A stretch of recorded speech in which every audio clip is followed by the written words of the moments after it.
Bienvenidos a la semana 8 del curso o el taller Creando mi huerta. El día de hoy vamos a tener un pequeño, bueno, un documental en vez de la actividad formativa que venimos haciendo todos los viernes. Entonces, a partir de este momento empiezo a compartir el evento eh, y quedamos a sus órdenes. Entonces, muchas gracias por acompañarnos. El documental va a hablar un poco sobre permacultura, diseño agroforestal y diseño regenerativo en el espacio, en el medio ambiente, digámoslo así. Entonces, que lo disfruten y nos vemos al final. Muchas gracias.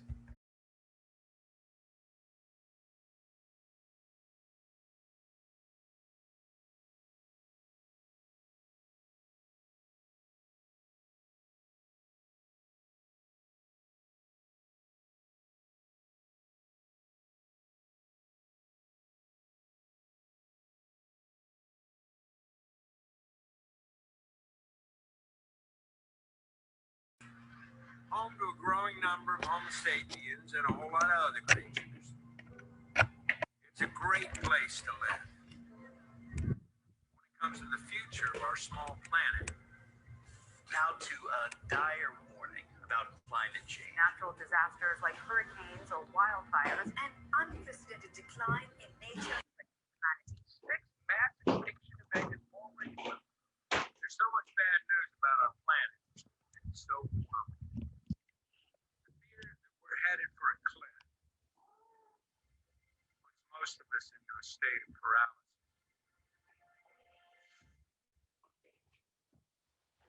The truth is, I've given up.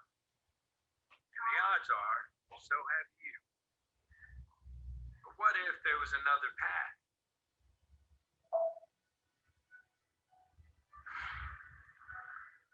This is the story of a simple solution, a way to heal our planet and keep our species off the extinction list.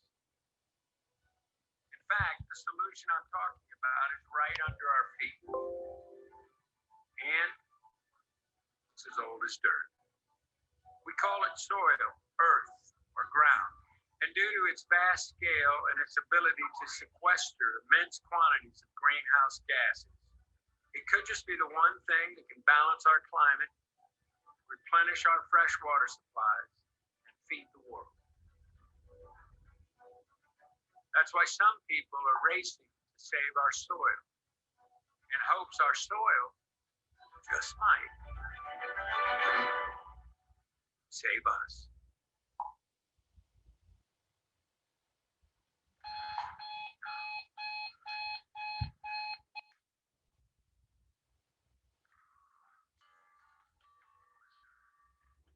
I am a conservation agronomist. I have been in every state, all the way from Alaska to Puerto Rico to Hawaii. I've also been asked to go speak in Europe, Australia. Just haven't had the time. We get the soil right. We can fix a lot of our issues. Healthy soils lead to a healthy plant, healthy animal, healthy human, healthy water, healthy climate. This is what this is about today. Learning how the soil works and learning how to farm like nature does. I have learned my job is to drop a seed. And the more you farm like nature, the more we can reduce your inputs and the more money you can make. It's my calling. Just as simple as that. I've lived in 4 or 5 states. Everywhere I go and work, we're still having the same problem. Massive erosion.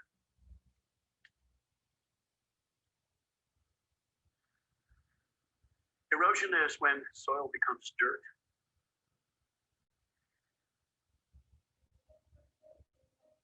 Rapid erosion began long ago when humans developed the plow.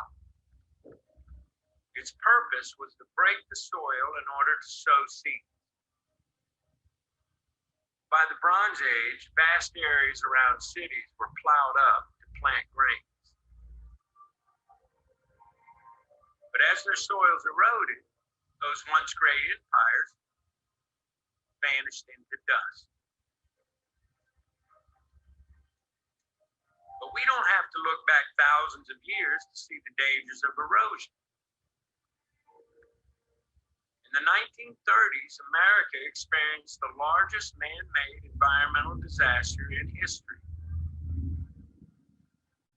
It was called the Dust Bowl.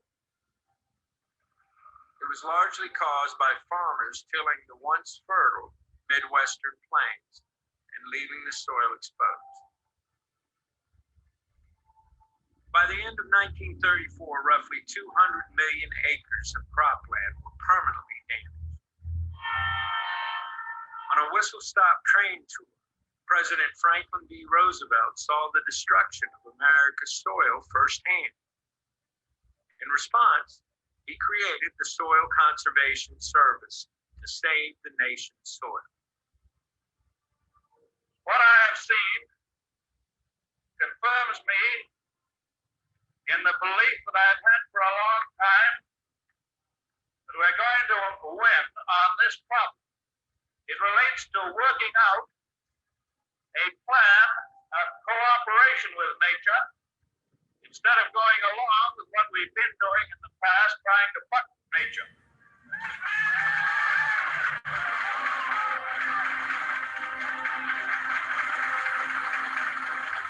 Practice of plowing and tilling the soil continues to this day.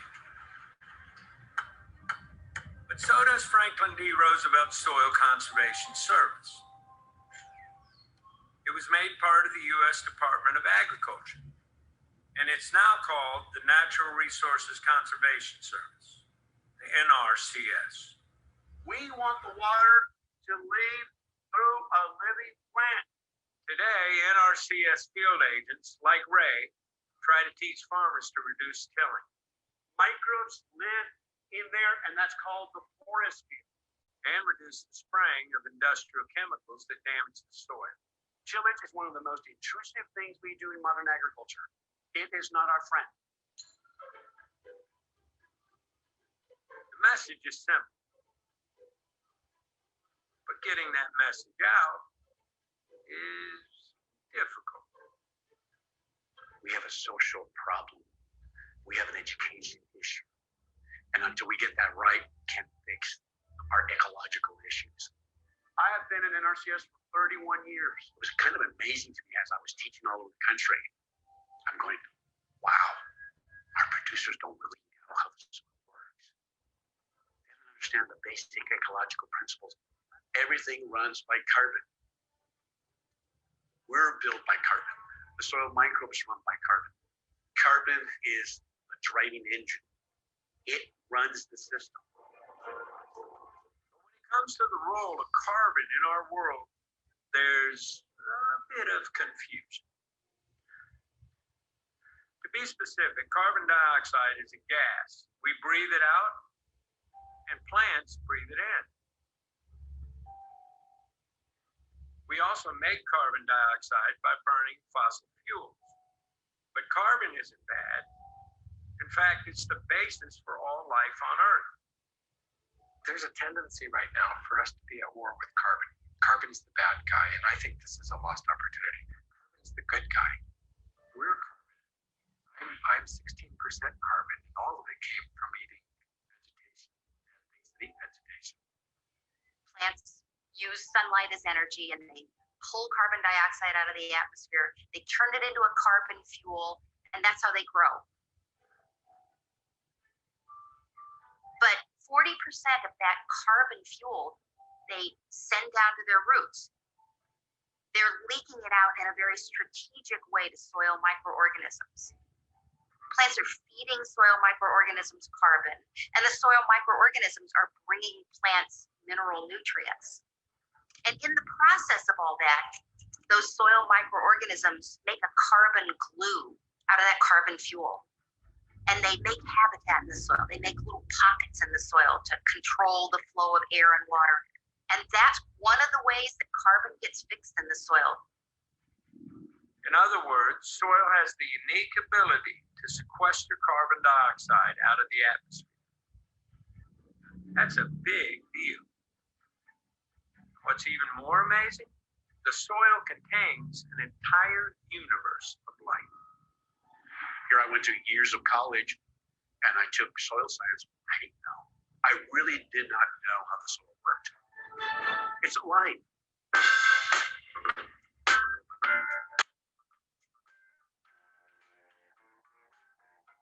In every handful of healthy soil, there are more organisms than the number of people who've ever lived on planet Earth.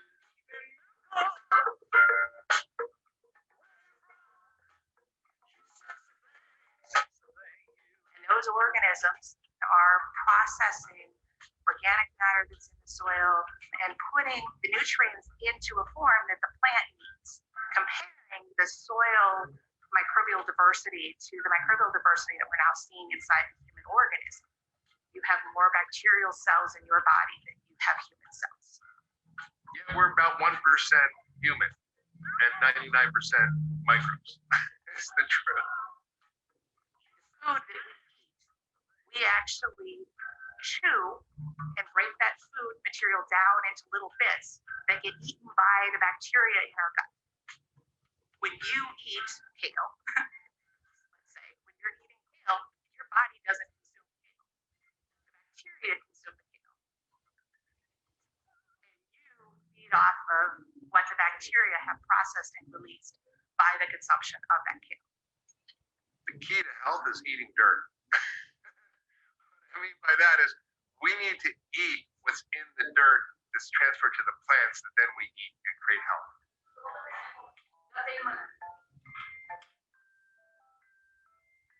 My husband is an athlete for a living, so he wants to provide his body with the best possible nutrients so he can perform. I beat my body down so much over the course of the season. The last thing I want to do is add a bunch of food that I won't be able to properly digest, that won't be the kind of nutrition that I need in order to repair and regenerate my body the way that it needs to be. And of course, the quality of the soil is huge because it's the beginning of the quality of the food. That quality food provides quality health. It all comes from the earth, Big Mama.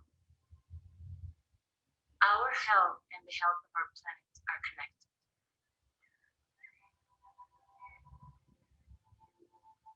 If we choose healthy food, there's a reciprocation. Not only we feel better, we are healthier, but the earth is healthier. Taking care of the microbes in the soil is critical for human health. But spraying the soil with toxic chemicals, well, does something else.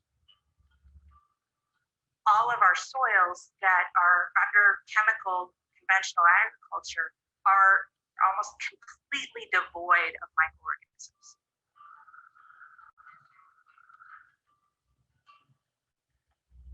Spraying the soil with toxic chemicals kills the very microbes we need to give us health and pull the carbon from the atmosphere. The more tilling that's done, the weaker the soil gets, and the more farmers feel compelled to use chemical spray. This is the vicious cycle of industrial agriculture. And that cycle was developed as a result of war.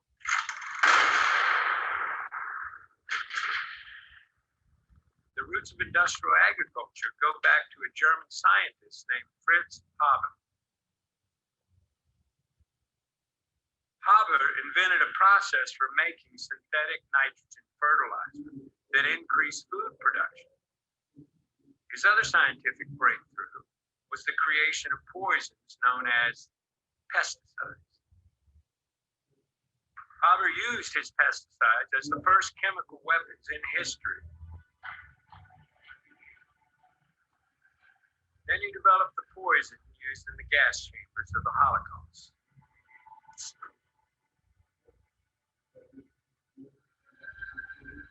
When the war ended, U.S. chemical companies brought Haber's poisons back to America and rebranded his toxic chemicals as pesticides for American farms. Dow set out to demonstrate the effectiveness of its chemical killers on a nationwide scale. When the war ended, all the energy that went into fighting the enemies in the world went into fighting the enemies on the farm. All of a sudden, chemical fertilizer, nitrogen was available, and farmers could toss that on a field. Even if they hadn't taken care of their soil, they could get a good crop for a while. Together, these wartime innovations created the most powerful industrial food production system the world had ever seen.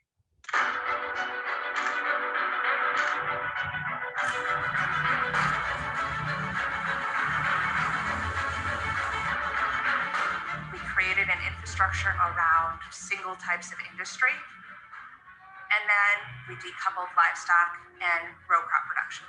We found people who were really good at raising livestock, and you found people who were really good at growing row crops, and you split those two camps. That ushered in this big philosophical shift in terms of how we approached farming.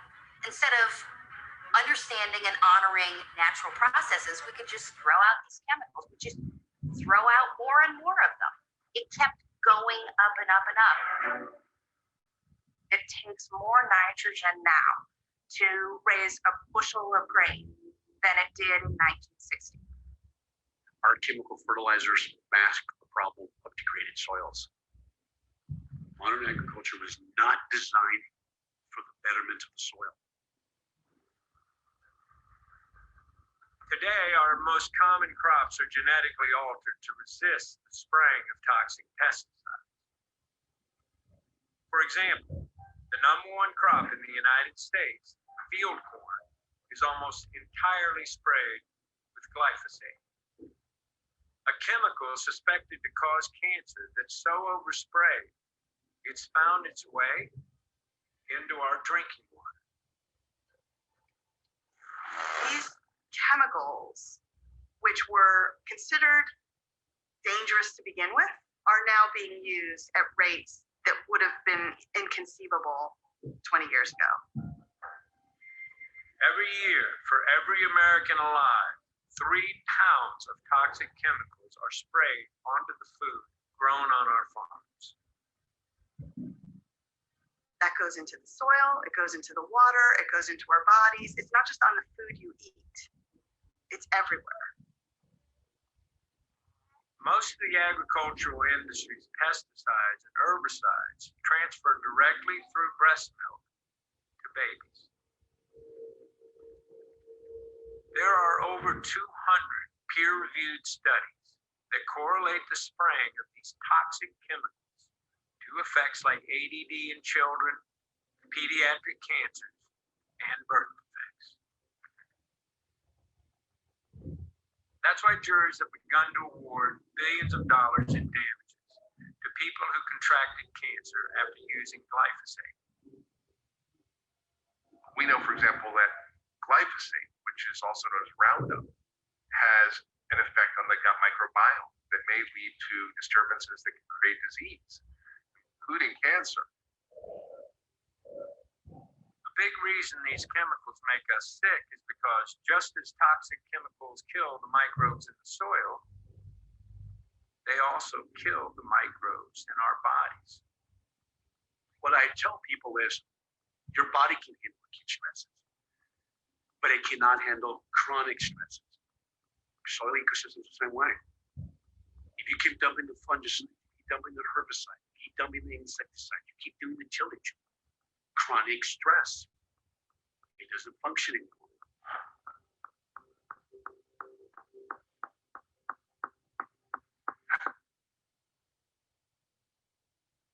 Since chemical agriculture ramped up worldwide in the 1970s, we have lost 1/3 of the Earth's topsoil. But industrial agriculture isn't just harming our soils, it's also affecting something much larger.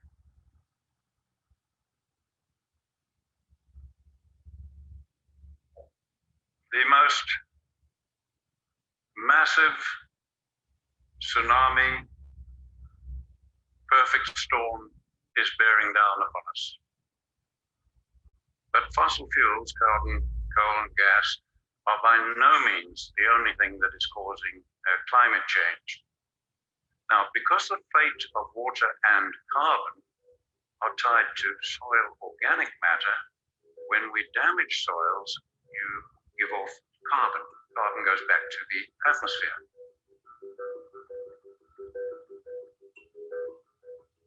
Healthy soils absorb water and carbon dioxide. But when we destroy soil, it releases water and carbon dioxide. This dries out the soil and turns it into dust. The process is called desertification. And how we deal with it could determine the fate of more than just our climate.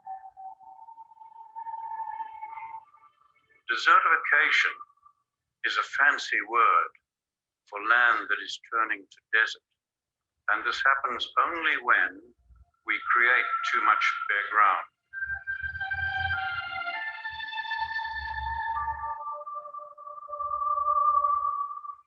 Soil and the plant and the climate are connected.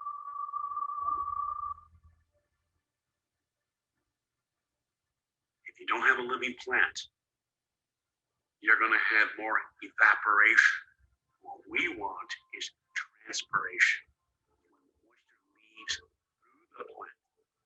When it does that, it increases humidity. It increases the humidity, we have more rain. 60% of our rainfall comes from the ocean. But a lot of people don't realize 40% comes from small water cycles where our rain comes from inland. What's going on is we disrupted the small water cycles. That's when you have too much sensible heat coming up their soil. You're having these huge vortexes of hot air going out. Instead of attracting the rain, it's pushing the rain clouds away. Take 1 square meter of soil and make it bare, and I promise you, you will find it much colder at dawn and much hotter at midday than that same piece of ground if it's just covered with plant litter. You have changed the microclimate. Now, by the time you are doing that on more than half the world's land,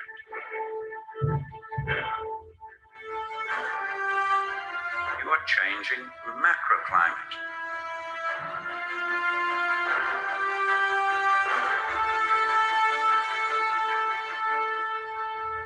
Desertification of our soils is a pressing threat to our climate and our species.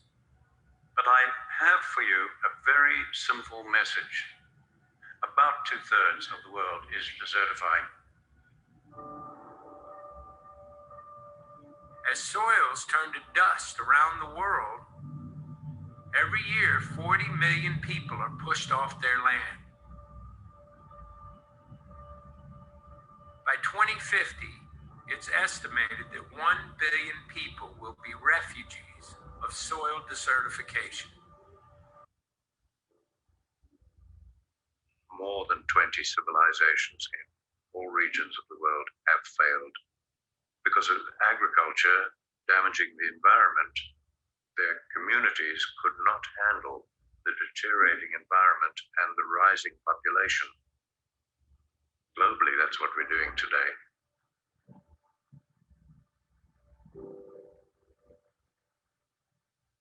Poor land leads to poor people.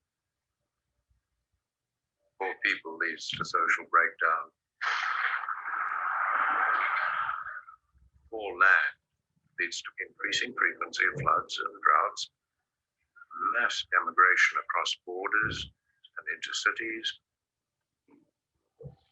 and it's leading to ideal recruitment conditions. What we know right now is the way we're feeding ourselves is undermining the very ecology that we're dependent upon. So the long-term prognosis for our survival on this planet, given business as usual, is very, very poor.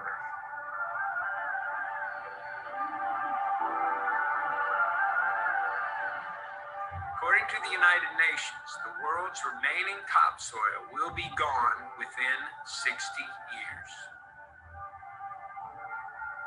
In other words, unless we find a way to save our soils, we have 60 harvests left.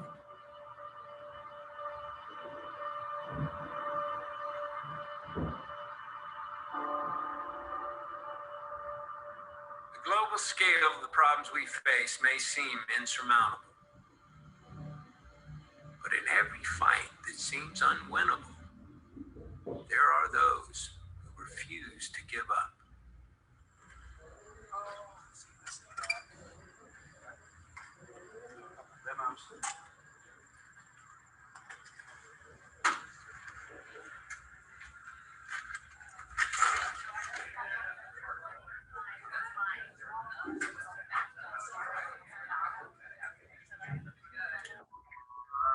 We're very fortunate to have Ray Archuleta with us today. Ray, as you can tell, is someone that has quite a bit of notoriety. You gotta know reality show. Matt, I'm gonna turn the floor over to Ray. Ray, we appreciate you being here. Thank you very much. This is a supercomputer model by NASA. We're concerned with the red and purples being CO2. I want you to notice the dates. That is February, March. Now, what are we doing? March, April. What do we do in modern agriculture in April? We are tilling.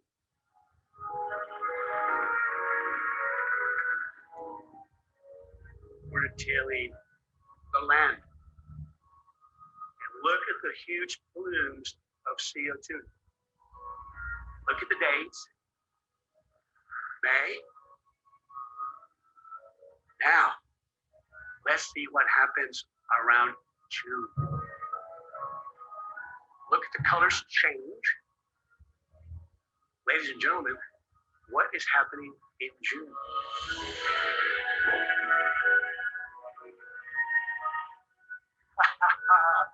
Do you see how powerful the living plants are? Can you imagine if we had all our rangeland and all our cropland covered? A covered planet is a healthy planet. We can fix a lot of our climate issues to bring the CO2 down into a living plant and put it back into the soil where it belongs.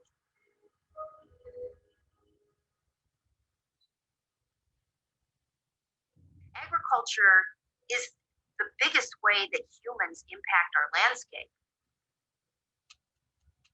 We have unleashed through agriculture over the centuries, over the millennia, carbon from the land, and it's now up in the atmosphere. It's now part of that legacy load of carbon dioxide. Many people are coming to this discussion about soil health because it can bring that carbon back down and put it in the ground. First season environmentalist and the editor of Draw Down, the most comprehensive plan ever proposed to reverse global warming. Please welcome Paul Hawken. Tell us why your plan is different and why it is the most comprehensive. Well, it's very different because it's the first one ever. You cannot achieve drawdown without biosequestration. Biosequestration is using plants, trees, perennials, and techniques of grazing and farming to capture carbon and store it in the sink of the soil and retain it for decades, if not centuries. What we did is map, measured, and modeled the 100 most substantive solutions for global warming. And what I mean by solutions, I mean things that are at hand. We know how to do it. They're scaling. And if we continue to scale in a rigorous but reasonable way over 30 years, we can reverse global warming.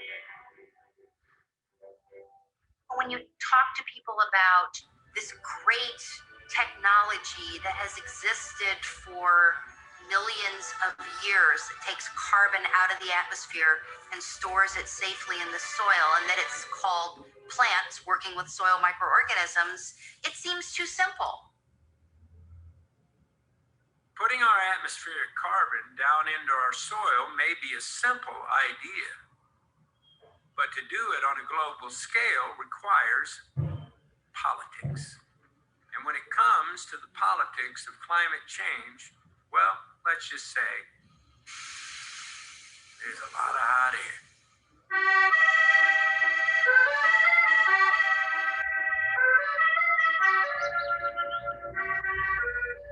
In 2015, the United Nations held a climate summit in Paris. It was called COP21. 40,000 delegates from 196 countries from all over the world met to reach an agreement on how to address climate change. There were presentations and meetings and speeches and speeches and speeches. My name is Funky. Please touch my screen. And there was one proposal that offered real hope, and it was presented by this guy.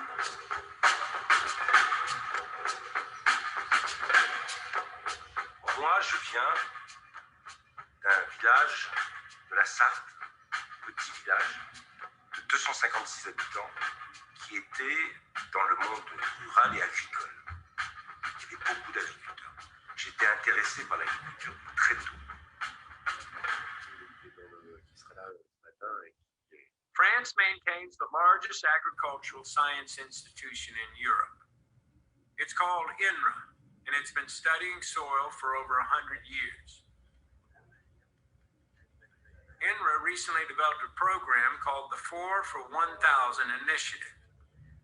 Their goal is to increase the carbon content of the world's soils by 0.4% annually. That would sequester the same amount of carbon that humanity emits each year.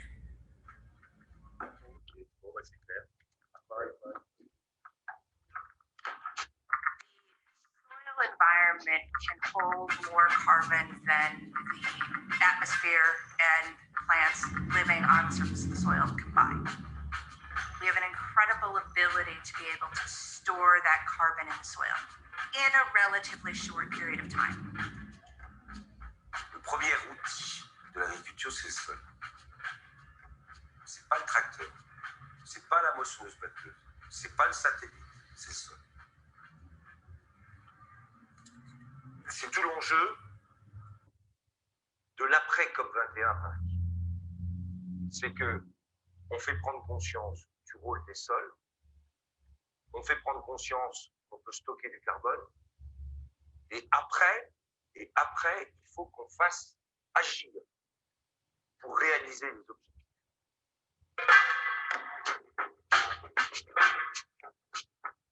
At a side meeting at COP21, Monsieur Lefort, the French Minister of Agriculture, presented an idea that just might change the world. Mesdames, Messieurs, mes chers collègues, avec les sols en agriculture, mais aussi les sols forestiers, on a un potentiel énorme. La capacité qu'on a à apporter une réponse à la lutte contre le réchauffement climatique, qui pourrait être d'ailleurs l'équivalent de ce que nous émettons en carbone par an. C'est colossal. 4 pour 1000. C'est la capacité que tous ensemble, on a de pouvoir réussir. Merci. At the 4 for 1,000 event, many countries signed Stéphane Le Fol's pledge to draw carbon down into their soils. 30 countries from around the world signing on to what I believe is going to be one of the most significant changes in agriculture. Because to achieve this 4 for 1,000, we have to change the way we do agriculture. And doing agriculture in a way that sequesters carbon requires a radical reduction in toxic pesticides, GMOs, and synthetic chemicals. But the three largest contributors to carbon dioxide and the three largest agricultural producers were missing from the agreement. India, the United States, and China did not show. Does it frustrate you that America did not sign on to the agreement? Si, c'est frustrant. C'est que pour la première fois, un pays, plus petit que les États-Unis, la France, mais un grand pays agricole, engage un processus global, politique, qui associe les objectifs de lutte contre le réchauffement climatique à des changements de modèle agricole. Là, au niveau des États-Unis, on n'y est pas. And after all that, the United States announced that it had pulled entirely out of the Paris Agreement. If we are going to succeed in balancing our climate, we do need to switch to renewable energies. But none of that will alter the tremendous amount of carbon we've already put into the atmosphere. Since 1750, when the Industrial Revolution began, we've pumped about 1,000 billion tons, also known as gigatons, of carbon dioxide into the atmosphere. It's called our legacy load of carbon. And even if we stop all greenhouse gas emissions today, that legacy load of carbon will still be there. That legacy load of carbon dioxide is still going to be warming the atmosphere for decades, if not centuries. So if all we talk about is reducing emissions, it's not enough. If electric cars and solar panels aren't enough, then what is the solution? The only goal that makes sense for humanity is drawdown, a year-to-year reduction in carbon in the upper atmosphere. Anything else is climate chaos. If we want to achieve drawdown, we have to go thank the earth and start to farm and grow our plants and trees in an entirely different way. Once you achieve drawdown, within 20 years, you have cooling. You have the beginning of cooling. So now we have a horizon that if you're 20, 30 years old, you can say, in my lifetime, we can achieve this. In other words, the very practices that heal our soils will also heal our climate. To stabilize Earth's climate, we can use the most powerful carbon capture technologies. The photosynthesis of plants and the microorganisms in the soil. And the one type of farming that does this the best and draws down the most carbon is based on the concept of regeneration, which simply means to repair the damage we've done and make things better. So we are sitting in a food forest. This is agroforestry. It's agriculture through trees, tree diversification. I've got an avocado tree, banana tree, fig tree, coffee trees. We went from a monocrop of single Haas avocado to now having about 40 different fruit varieties on site. Because my home is where my food is grown. I'm going back to the earth. By diversifying, we can now have harvests every month. If you're looking to do something that would greatly impact Mother Earth, plant a tree. You don't need acres and acres and acres to build a food forest. You really just need a few hundred square feet. You're going to look outside one day and go, what is something we buy every day at the grocery store that instead of waiting for it to be shipped around the world to me, what can I put in my own backyard that I can do myself? And truly be forgiven me, my soul get back to living with the land in harmony. I'm going back to the earth. I'm going back. Regenerative agriculture grows more food per acre. It's scalable to our entire agricultural system, and what's more, it's already being done right now, today.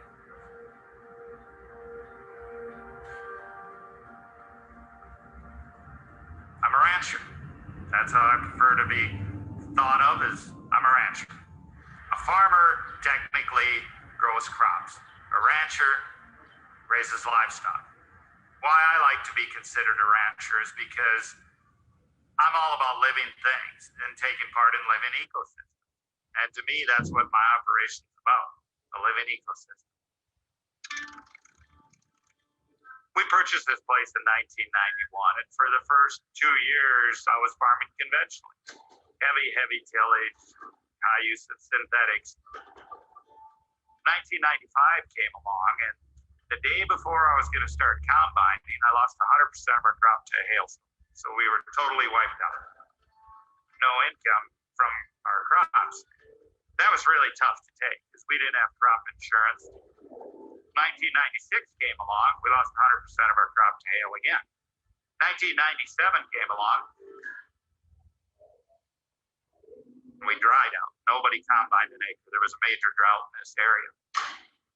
1998 came along and we lost 80% of our crop to hail. So we were 4 years with basically no crop income. The neighbors were all taking bets and waiting for my land. Times were really getting tough financially, and the banker didn't want to loan me any money to buy inputs. Best thing that could have happened. I wasn't going to fail. I really had to start focusing, how can I make this farm and ranch get these soils to produce a crop without all these inputs? So I started to be a studier of soil ecosystems. I actually went back and I read Thomas Jefferson's old journals because I was trying to figure out how did they do this previous to the use of all these synthetics.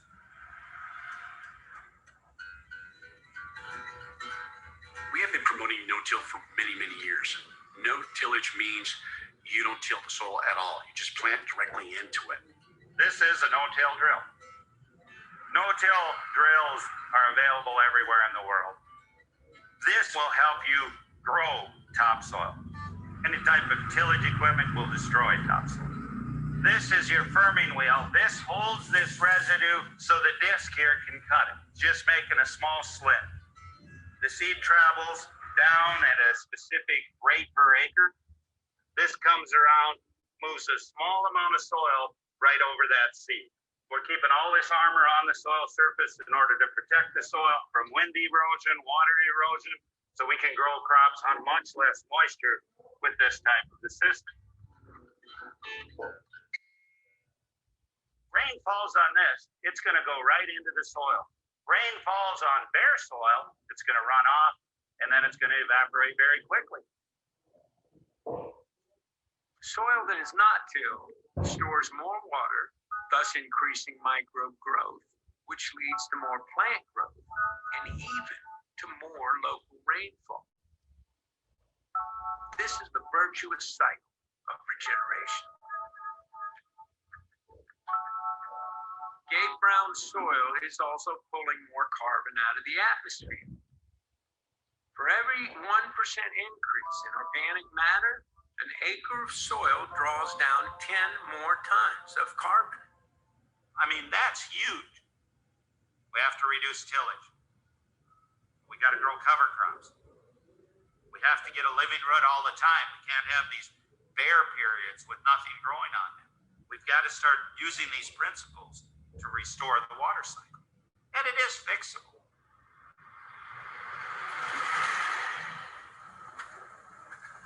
So I'm taking it to a field here that is a multi-species cover crop. The purpose of a cover crop is to enhance the life and the function of the soil. Think of it this way, if I grow a monoculture on this field, would only be feeding the soil biology one type of root extract. I'm growing 19 species. We're accelerating biological time. We're feeding the soil biology what it would take a conventional farmer 19 years to do. I'm doing it in 1 year. So people might ask, how do you get any money from this?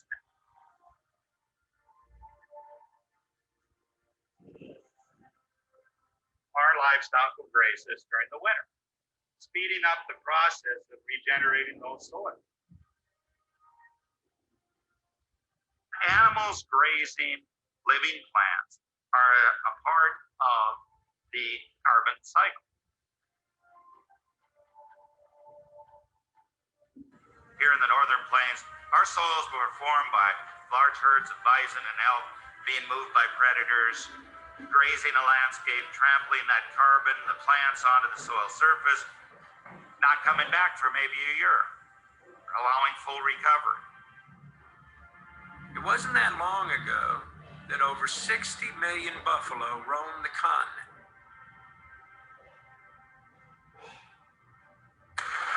In an attempt to starve the Native Americans, the U.S. military and the railroads killed most of the buffalo.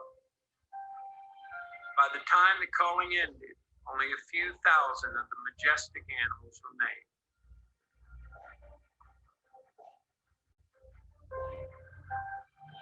Where buffalo once roamed, industrial agriculture now grows hundreds of millions of acres of crops just to feed animals.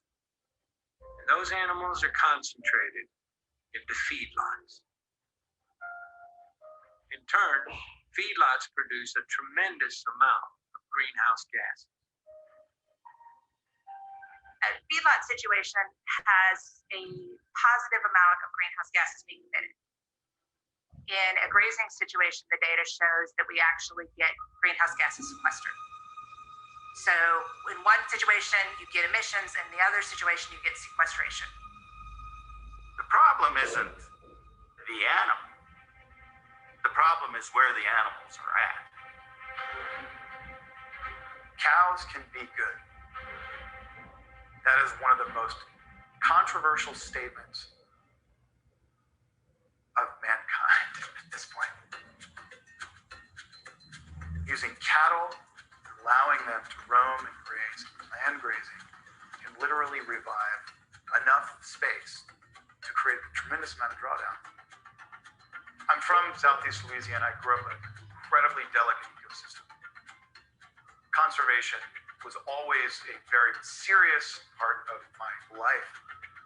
I had no idea that the earth was desertified.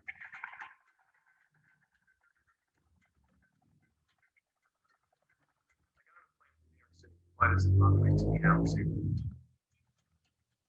Show us the difference between desertification and regeneration. Land that has been holistically managed through planned grazing using cattle, the most vilified animal in the world. We are in Africa right now, driving through the field that has been under Alan Savory's holistic management for 9 years, and it is Eden. This is what you call high grass. Using livestock to reverse desertification is totally scalable to about 2/3 of the world's land, and nothing else is. And frankly, that can be done at extremely low cost.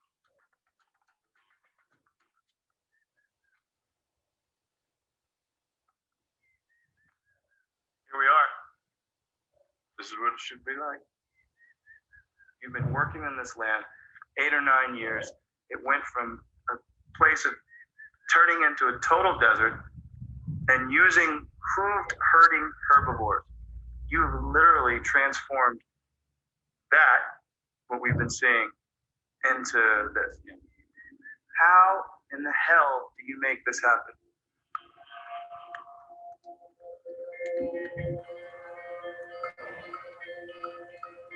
So the dung, the urine, and the hooves of the animals are what caused this grass to grow. That livestock is never on more than a hectare of this land, about 2.5 acres, never more than 3 days. Right. And they're never back on that piece of land under about 6 to 9 months. Wow. So no plant can get overgrazed. You can come any day of the year, anywhere on this land, and you will see no livestock, because they will be on less than 1 hectare of land. Unless we take you there, you won't even know it.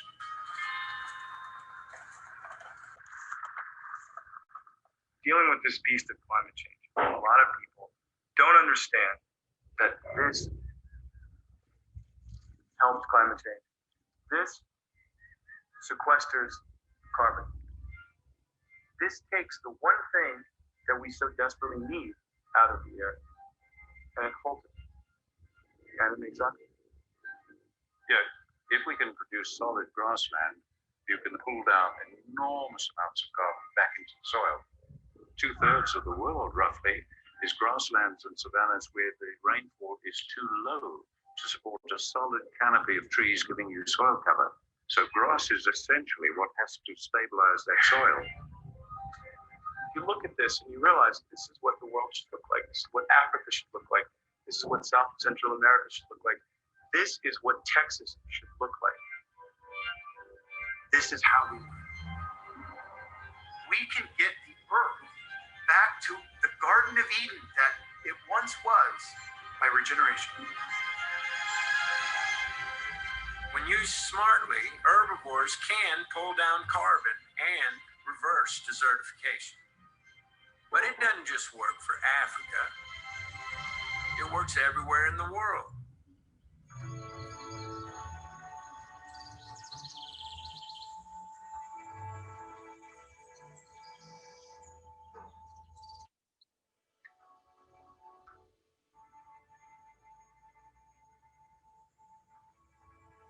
Those long pants today, right? You guys are gonna ride horses? Yeah.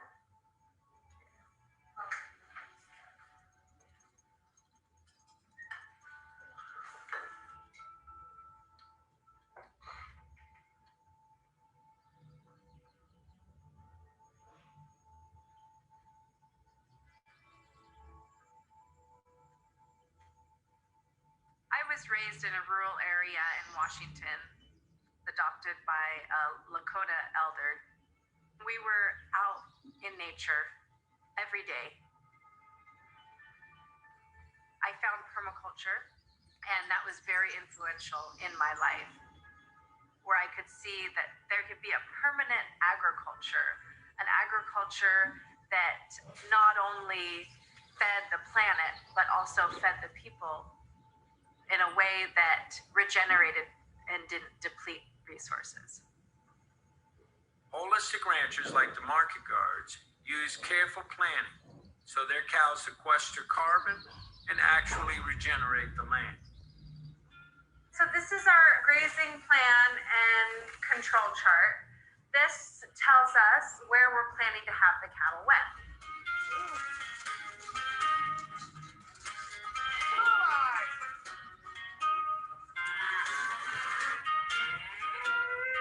Let's see, it's July 22nd. So they were in G1 and they are going to move here.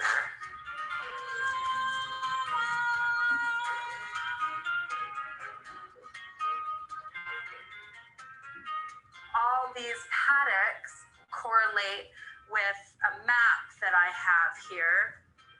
So these are all segments of fencing where the cattle are. It tells me how big it is. I can record observations, species, all right in here in the field.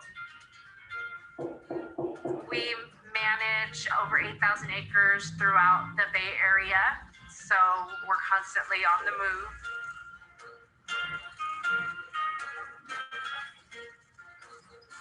I never get bored. I never get bored.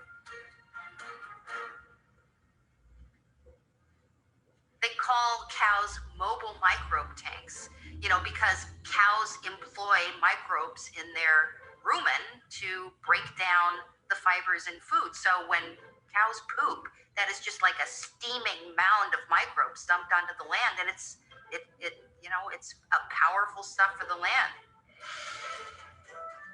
So it's been about 3 months since the cattle have been in this pasture.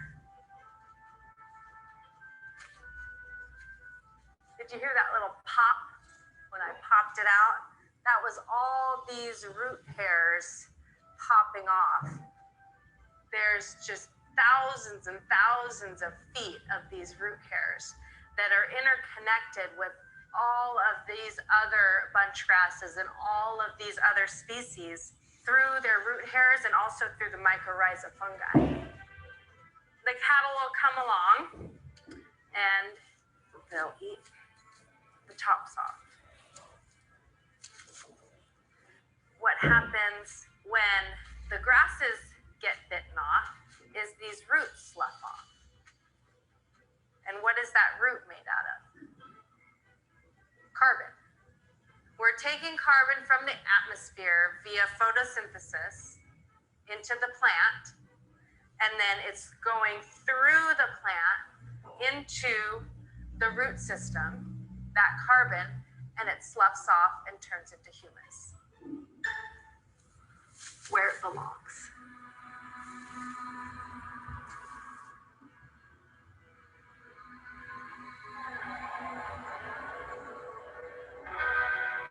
The form of agriculture that we use creates billions of lives in the form of soil microbes, in nematodes, in grassland birds.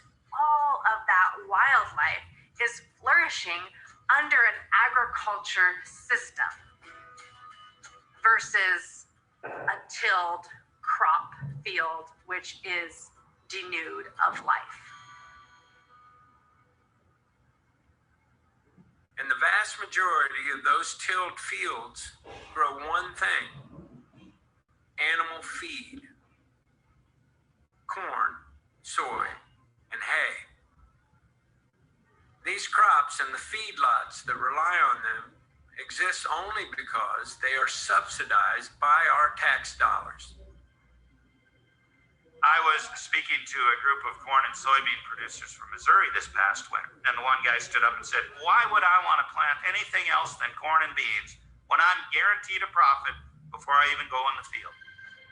The United States Department of Agriculture uses something called the Commodity Credit Corporation to give farmers price guarantees for growing specific crops. In the current system, taxpayers subsidize farmers to grow the crops that feed the animals that live in feedlots which emit greenhouse gases. The result? Our land is turning to dust and our farmers are going bust. And then I come back and ask them, now, how much money would you be making if the government wasn't subsidizing your operation? And they know the answer. They're not going to be making money. I dropped off all those programs. I tell producers I don't want to be on welfare anymore.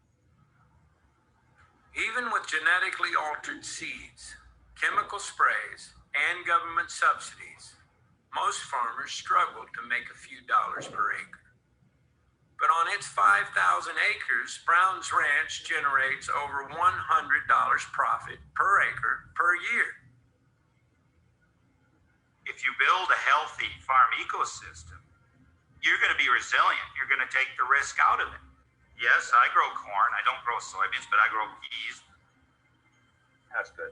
But I also grow wheat and barley and oats and vetch and triticale and alfalfa, grass-finished beef, lamb, pork, honey, vegetables, all these other products. I could care less what the price of corn or beans are because they're such a small fraction of my operation. I built resiliency into the ecosystem. Most of the land that's managed by farmers is owned by somebody other than the farmer. We believe landowners, as they come to understand the long-term benefits of managing for soil health, will encourage their farmers to prioritize this. Once a farmer starts to manage for soil health and see those economic benefits, they won't turn back. By switching to regenerative agriculture, American farmers could increase their profits by over $100 billion annually and virtually eliminate their subsidies. You know, we have a motto on our operation. We want to sign the back of the check and not the front. It's a pretty good motto. It leaves a lot more in your pocket. The federal farm program we have today is the most detrimental thing there is to regenerative agriculture. In order for our governments to support the shift to regeneration, the people may have to lead the way. And the odds are there are some things that you can do to save our soils today. This is everybody's life, every hour of the day almost. Food waste. Yeah, food waste is ubiquitous. Everybody does it. Well, not everybody does it.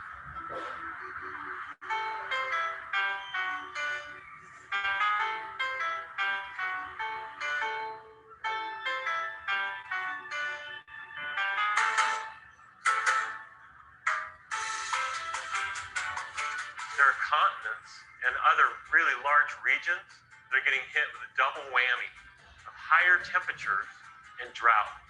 This kills soil, kills life.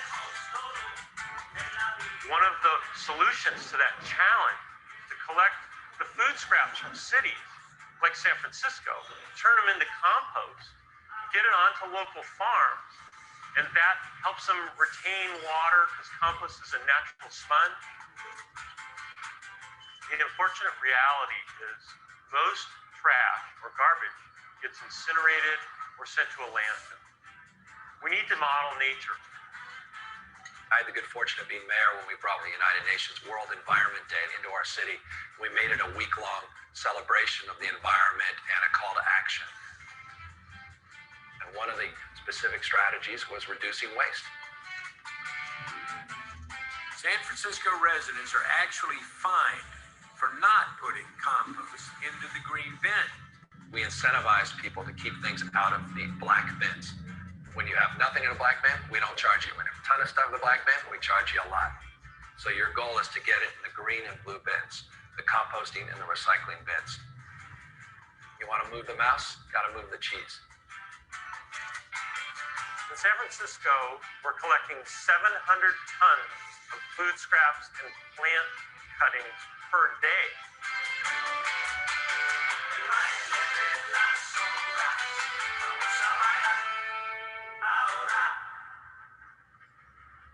It's 5 in the morning and we're making compost. This is the most important kind of garbage that there is because this is where the nutrients are and this is where the carbon is. Compost arrives, the food scraps from the restaurants and people's homes, and we put them in the sorting system. 60 days ago, this was eggshells and chicken bones and vegetable peeling, and now it's a beautiful finished compost. And I'm digging in and it's quite warm here. It's still composting very actively. We collect our food scraps, we put them in the green bin, it goes off to Recology's compost facility, we turn it into compost and it gets on a farm. That's a simple solution. San Francisco became the most sustainable big city in the United States of America in just a few short years, and we grew our economy.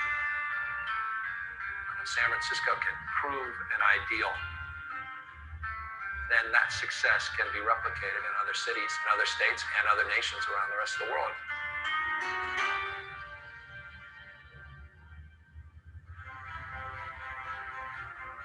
Compost is the natural decomposition of organic matter in nature.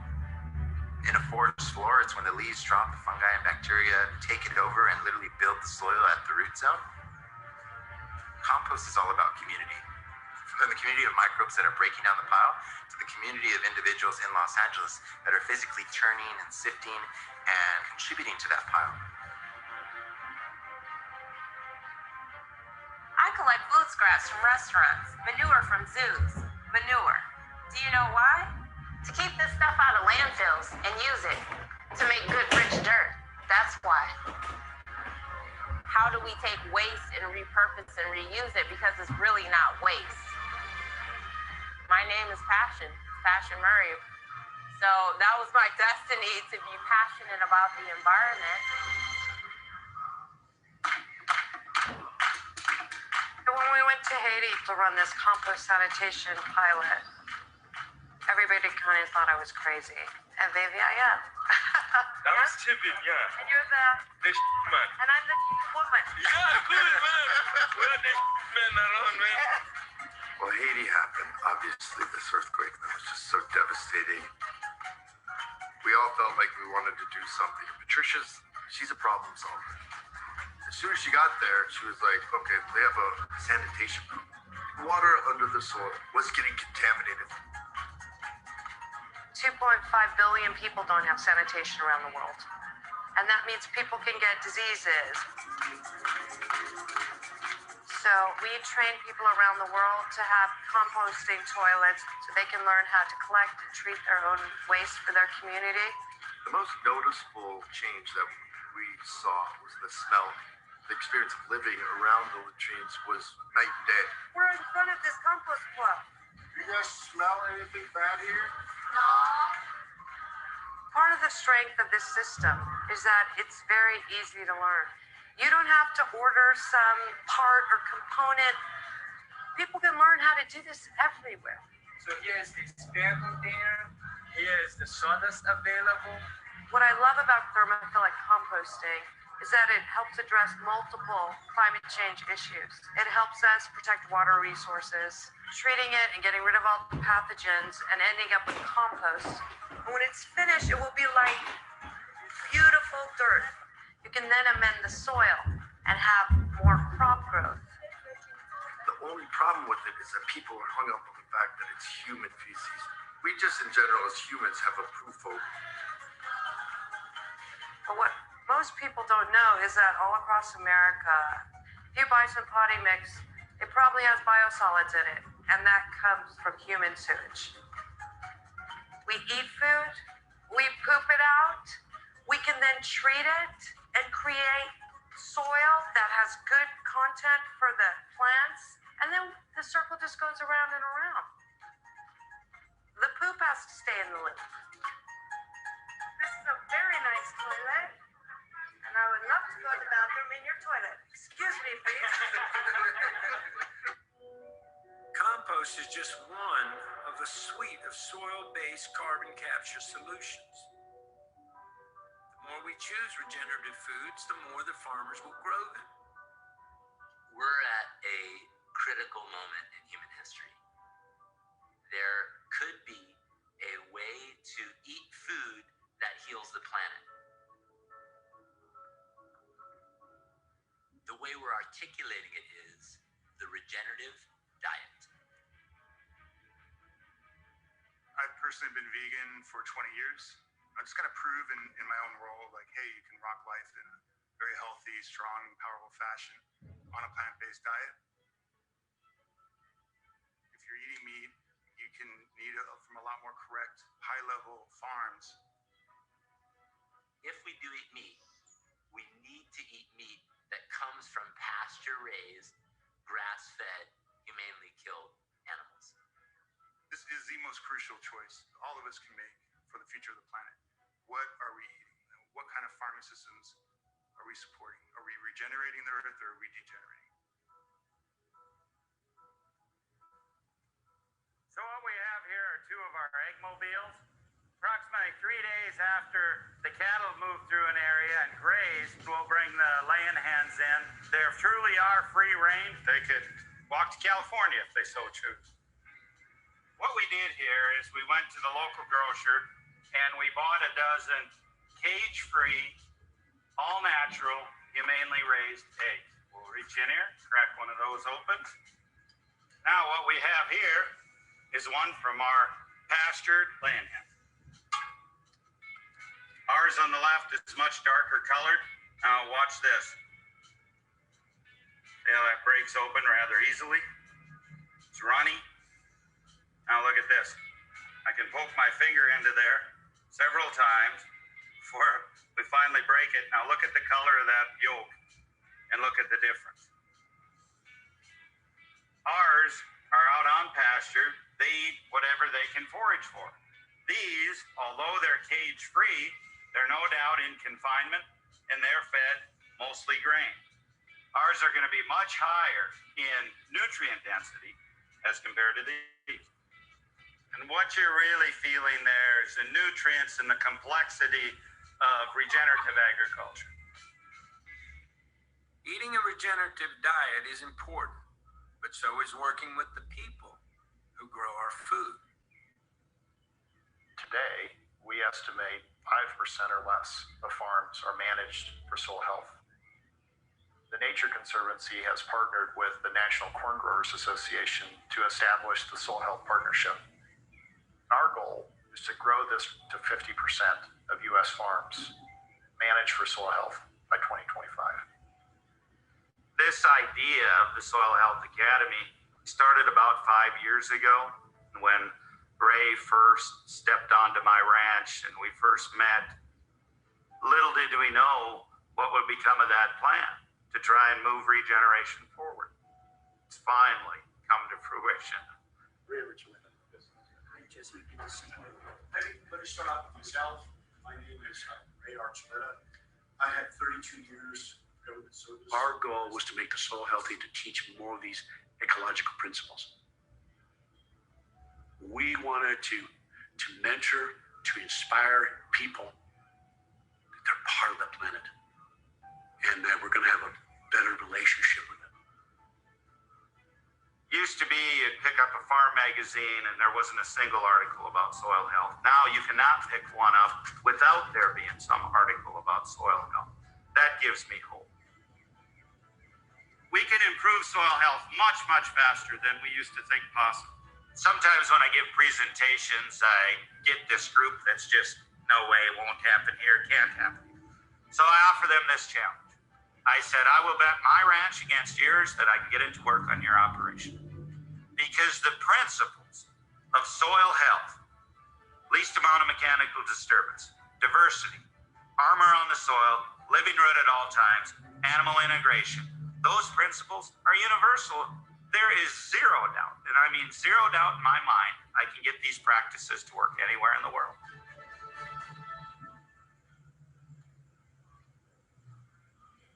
If you look over here, we have my neighbor's land that has been chemical fallowed. It has had nothing growing on it for over a year, except for the few Roundup resistant weeds that are on here. It's an ecological desert. Then you look over at our paddocks, you have a diversity of different plant species, you have insects, you have wildlife, plus the livestock grazing on it. We're capturing sunlight from early in the spring till late in the fall, converting that sunlight into liquid carbon to drive and fuel the system. There you have soil, over on this side you have dirt. Where do you want your food to come from? Which model do you want your food to be produced from? The answer is pretty simple to me.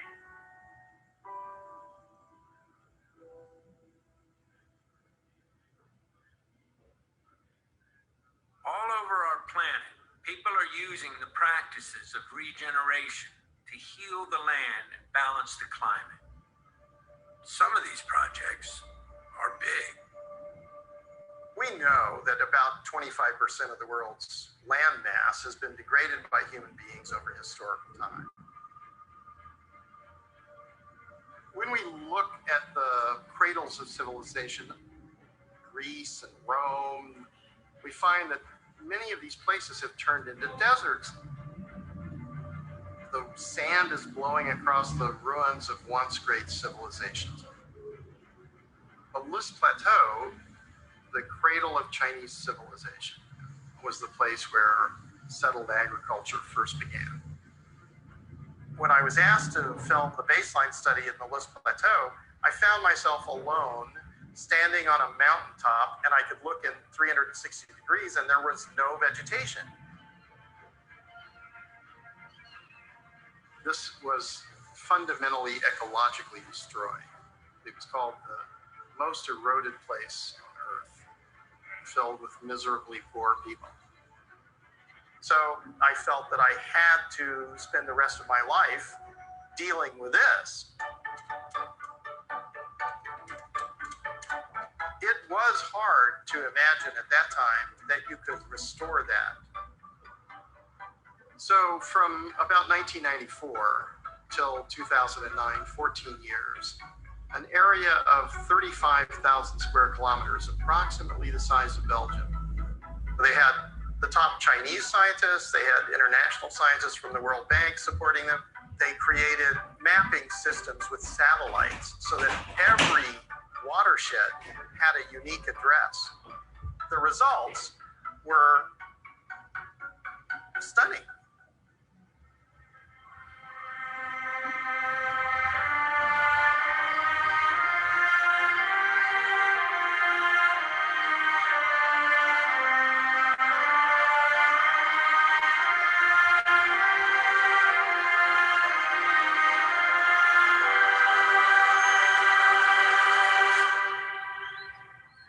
Hundreds of millions of people were lifted out of poverty. We met people who were illiterate, and their children now go to the top universities in the country.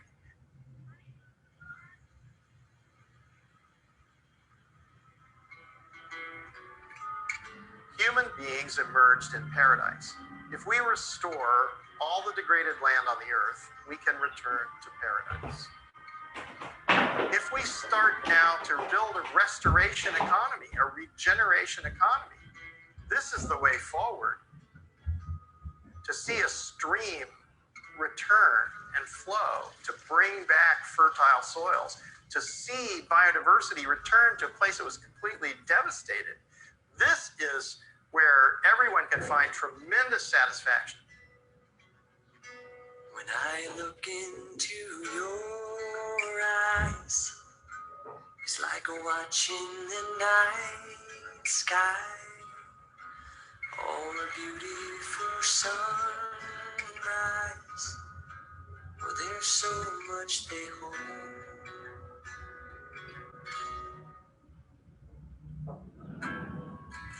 So let's restore a little bit of paradise every day. It's not that difficult. If we stop distracting ourselves with shiny objects and we start to think about what's really important to us, to see biodiversity return to a place that was completely devastated. This is where everyone can find tremendous satisfaction and the meaning of our lives. We're all in this together. Every action that we take affects every other action, like a ripple in the pond. So what decision are you going to make that will make a positive impact on this beautiful planet so that our great-grandchildren, 7 generations in the future, can actually go up and hug an old-growth redwood tree and swim in clean waters and be able to open their mouths and drink while they're swimming? And what is it that we can do today so that our children can flourish in the abundance that we've created by our decisions?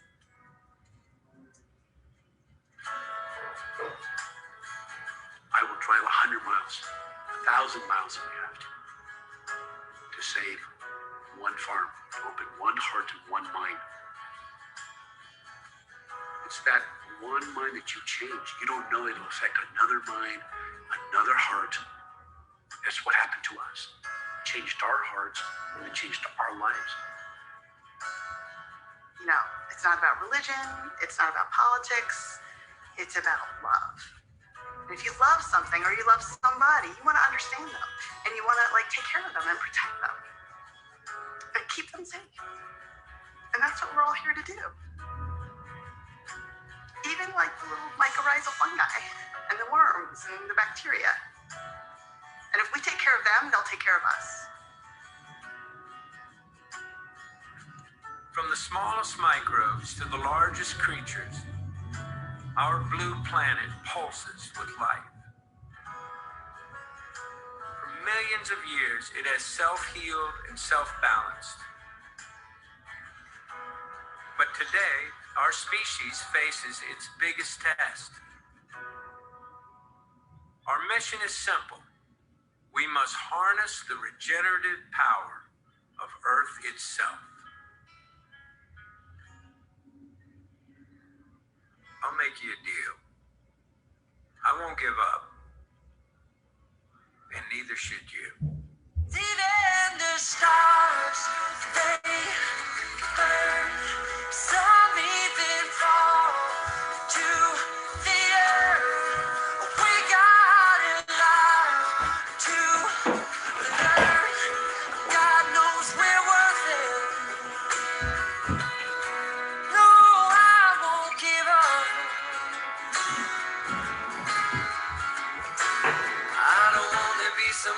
walks away so easily. I'm here to stay and make the difference that I can make. Our differences, they do a lot to teach us how to use the tools and gifts we got here. We got a lot at stake. And in the end, you're still my friend. At least we did intend for us to work. We didn't break, we didn't burn. We had to learn how to be. Bueno, muchas gracias a todos los que estuvieron presentes en esta transmisión. Creo que el punto más importante de este documental es que estamos a tiempo, ¿verdad? Se han pasado pues muchos años, muchas situaciones, y pues está en nosotros poder recuperar un poquito, ¿verdad? De nuestros suelos y de nuestras vidas, ¿verdad? La señora que decía que queremos un planeta donde nuestros nietos puedan nadar en el agua y beber de ella, pues es precisamente eso, ¿verdad? No es un lujo, no es, digamos, poca cosa, es lo que tenemos y pues tenemos que cuidarlo. Desde el primer webinar que hemos tenido, hemos ido viendo la importancia de cuidar de nuestros suelos, ¿verdad? Ahora que ya vamos a ir cambiando a la fase donde vamos a comenzar a aplicar, a poder diseñar nuestra propia huerta y tenerla en la casa, pues ahí uno ve un poquito de esa importancia, ¿verdad? De cuidar de las oportunidades que tenemos. Posiblemente, si no hacemos nada ahorita, dentro de unos años, no vamos a poder tener esta opción de decir, mira, voy a sembrar unas matitas en mi casa para tener, qué sé yo, que la lechuga, que un tomate. Tal vez no haya esa oportunidad y hay que aprovecharla, hay que tomar conciencia y también, como decían en el documental, una sola mente, un solo corazón que cambie, puede cambiar otro. Entonces, ningún esfuerzo, por más pequeño que sea, es poco, ¿verdad? Todo vale, todo suma y por eso estamos trabajando. Este cambio comienza en cada casa, comienza en cada persona y poco a poco podemos ir viendo cómo esas pequeñas contribuciones pueden llegar a grandes resultados. Los esperamos entonces la otra semana y muchísimas gracias por seguirnos, por dar los aportes, por estar ustedes también llevando su trabajo en la casa. Y aquí estamos, por cualquier cosa que necesiten. Para todos los integrantes de este proyecto y el TCU, es un verdadero placer estar trabajando en este proyecto. Pasen buenas noches. Hasta luego.